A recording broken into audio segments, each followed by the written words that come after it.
Book of Thomas, saying 18, the disciples said to Jesus, tell us how our end will be. Jesus said, have you discovered then the beginning, that you look for the end? For where the beginning is, there will the end be. Blessed is he who will take his place in the beginning. He will know the end and will not experience death. So that's quite a confusing one. So what's the beginning? Well, the beginning is Genesis. In Hebrew, Barashit. It means in the beginning. It's Hebrew.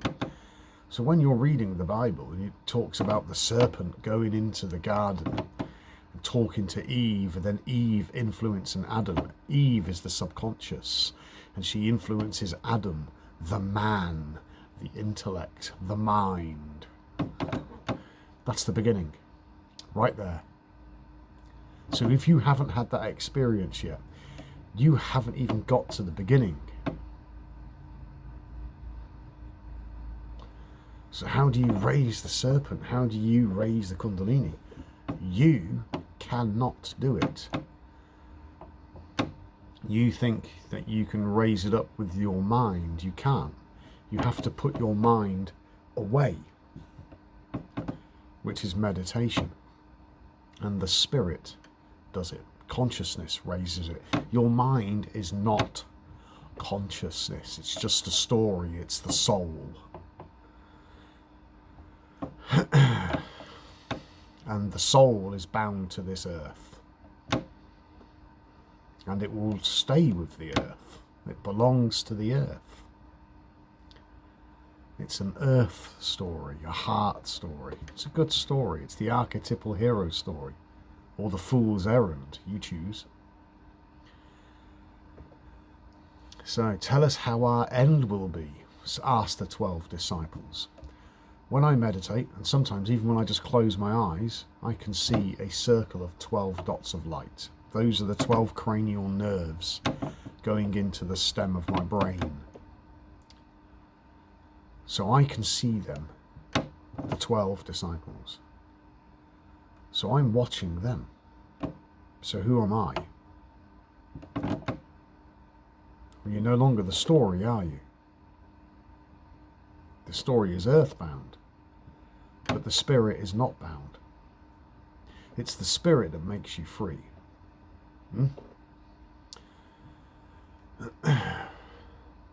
So have you then discovered the beginning, which is the Kundalini rising? That you look for the end. For where the beginning is, there will the end be. Because then you realize that the story you tell yourself, it's just a story. And it ends because you realize you're not the story. It's just a story. And that's the end. That's it. Some describe it as the death of the ego. You can't kill it. You can't kill a story. It's just a story. As I've said in other videos, it's like dropping bombs on a mirage. It doesn't exist. And what doesn't exist cannot be killed. But consciousness does exist. But you can't define it. You can't describe it. This is why it's written in the book, Jesus is nothing to look at. Because it's consciousness. Consciousness is a stream of awareness. In fact, no.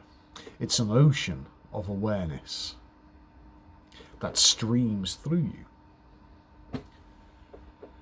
And the story that you build for yourself to operate in this reality, it doesn't matter if it's a good story or a bad story. There's no such thing. It's just a story. Some people like their story. Other people hate theirs. But when you recognize it as just a fiction of the mind, it kind of dies. And there's a period where you're in the wilderness and you're lost. But that's part of the journey. It's realizing who you really are. So that's the beginning. When the serpent goes into the garden, it didn't tempt Eve. It just asked her a question. Did God really say you would die on that day? And then it cast doubt. And then Eve being the inquisitive person who chose to exercise the gift of free will, chose to partake in the fruit of the tree of knowledge of good and evil. And there's the beginning. Good is Jesus. That consciousness, that ocean that streams through you. The ocean is the Father. The stream is your own consciousness. And evil is the story you tell yourself. Evil, live, lived is devil backwards. And blessed is he, referring to the intellect, of male and female, because the intellect is the masculine principle.